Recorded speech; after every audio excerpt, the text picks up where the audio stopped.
अमेरिकी राष्ट्रपति Donald Trump reciprocal tariff पर अमेरिकी सुप्रीम कोर्ट से करारी हार मिलने के बाद से बौखला गए हैं, जिसके बाद से उनका टैरिफ अटैक का सिलसिला शुरू हो गया है।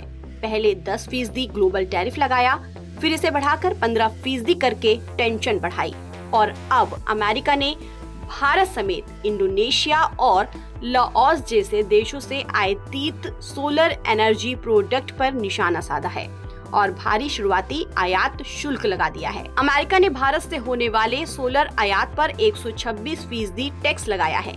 वहीं इंडोनेशिया के लिए ये शुरुआती शुल्क 86% से 143% है, जबकि लाओस के लिए 81% तय की है। ये इम्पोर्ट ड्यूटी रेट्स विदेशी सब्सिडी को देखते हुए निर्धारित की गई है। अमेरिका का कहना है कि भारत अपनी सोलर कंपनियों को ज्यादा सरकारी सब्सिडी देता है, जिससे वो सामान सस्ता बनाकर अमेरिका में बेच पाते हैं और इससे अमेरिकी प्रोडक्ट को नुकसान हुआ। ट्रंप प्रशासन की ओर से भारी भरकम टैरिफ लगाने के इस कदम का मकसद घरेलू निर्माताओं को लाभ पहुंचाना है। हालांकि इससे क्लीन एनर्जी प्रोडक्ट्स की लागत बढ़ने की उम्मीद है। अमेरिका की ओर से सोलर एनर्जी प्रोडक्ट्स पर शुरुआती आयात शुल्क करीब 126% किए जाने का सीधा असर वैश्विक सोलर सेक्टर से जुड़े भारतीय निर्यात और इससे संबंधित कंपनियों के शेयरों पर भी देखने को मिल सकता है।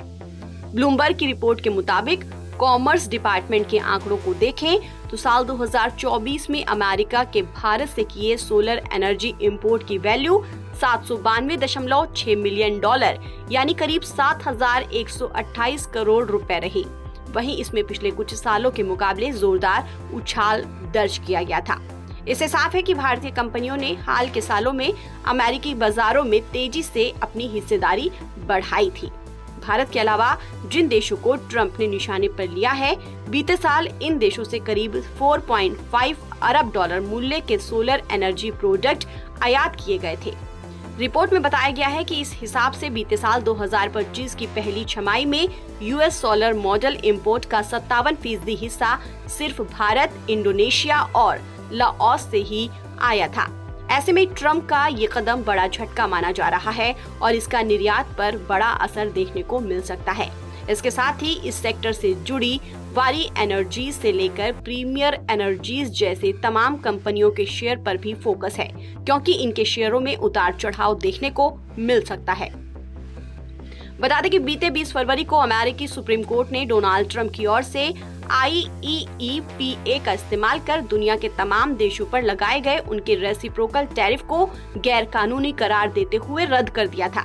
इसके बाद से ट्रंप दनादन बड़े फैसले ले रहे हैं। उन्होंने अदालत का फैसला आने के तुरंत बाद धारा 122 का यूज करते हुए सभी देशों पर 10% ग्लोबल टैरिफ लगाया था और फिर 24 घंटे के अंदर ही से बढ़ाकर 15% कर दिया था।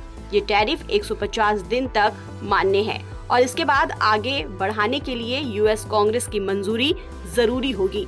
अब सोलर सेक्टर को लेकर अमेरिका ने बड़ा कदम उठाया है, जो भारतीय सोलर उद्योग के लिए बड़ा झटका साबित हो सकता है। इतना ही नहीं, ट्रंप की ड्यूटी दरें अगर बरकरार रहती हैं, तो भारतीय सोलर निर्यातकों के लिए अमेरिकी बाजार लगभग बंद हो सकता है। ताज़ा अपडेट के लिए आप बने रहिए नवभारत टाइम्स के साथ।